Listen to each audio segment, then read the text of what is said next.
दोस्तों, आपको मुगले आजम फिल्म तो याद ही होगी और इसे कोई कैसे भूल सकता है।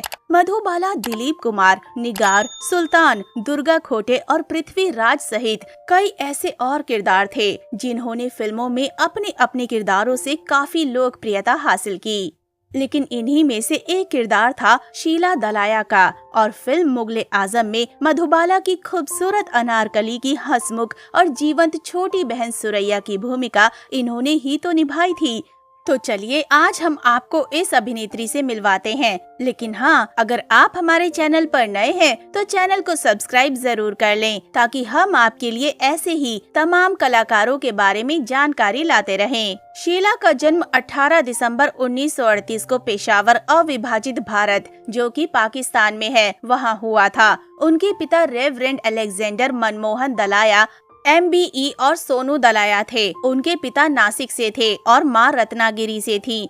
वो 4 भाइयों की इकलौती बहन थी। रेवरेंड दलाया पेशेवर से एडवर्ड्स कॉलेज के प्रिंसिपल थे और किस्मत से उन्होंने भारतीय सिनेमा के सबसे सफल और प्रशंसित अभिनेताओं में से एक पृथ्वी राज कपूर को पढ़ाया था। पृथ्वी राज कपूर ने मुगले आजम में अकबर की भूमिका निभाई थी। शीला बहुत छोटी थीं जब विभाजन के कारण उनका परिवार भारत आ गया। पहले वे पूना, जो अब पुणे है, और फिर बम्बई, उज्जैन और इंदौर में रहे। अंत में उनका परिवार अजमेर आ गया। बचपन से ही शीला स्टेज और स्क्रीन से बहुत प्रभावित थीं और स्कूल में रहते हुए उन्होंने बॉम्बे में के आसिफ की मुगले आजम के लिए स्क्रीन टेस्ट का विज्ञापन देखा। उन्होंने अपने पिता को वहां ले जाने के लिए मना लिया और सुरैया की भूमिका के लिए चुनी गयी। फिल्म के निर्देशक के आसिफ उनके काम से इतने प्रभावित हुए कि उन्होंने उन पर एक एकल गीत फिल्माया। लता मंगेशकर द्वारा गाया गया ए इश्क ये सब दुनिया वाले बेकार की बातें करते हैं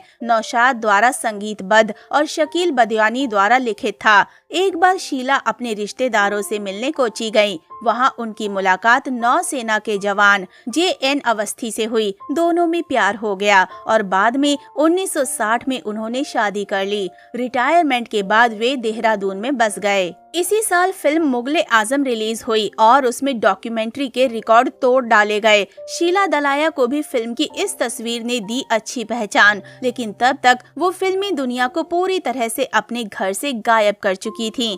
गृहस्थी में रम गई थी। पति की पोस्टिंग की वजह से शीला का भी समय कोचीन, खड़कवासला, पुणे, मुंबई, लंदन स्थित भारतीय दूतावास, जामनगर, विशाखापट्टनम और नई दिल्ली आदि जगहों पर स्थित है। JN प्रतिमा वर्ष 1984 में नेवल हेडक्वार्टर से कमोडोर के पद से हटाए गए। उनकी डेविसन्स कॉलोनी का बंगला साल 1988 में बनकर तैयार हुआ। साल 1990 में वो और शीला अपने इसी घर में रहे थे। हालांकि कुछ समय के बाद शीला जी अपने छोटे बेटे के घर रहने आ गई थीं। बढ़ती उम्र के साथ उन्हें कई तरह की बीमारियों ने जकड़ लिया था और वो अपने परिवार के बीच रहना चाहती थीं। उनके बड़े बेटे के अनुसार वो अपने छोटे बेटे के घर रहने चली गई थीं, जो दिल्ली के पालम विहार में स्थित था, और छोटे बेटे के फ्लैट में रहने के लिए चले गए थे। वो हाई ब्लड प्रेशर के साथ हृदय रोग से भी पीड़ित थीं। उनका निधन 19 जनवरी 2000 को दिल्ली में हार्ट अटैक से हुआ था। उस समय उनकी उम्र महज 62 साल थी। तो दोस्तों, अभी के लिए बस इतना ही। मिलते हैं अगली वीडियो में। तब तक आप सब अपना ध्यान रखिए। Bye bye.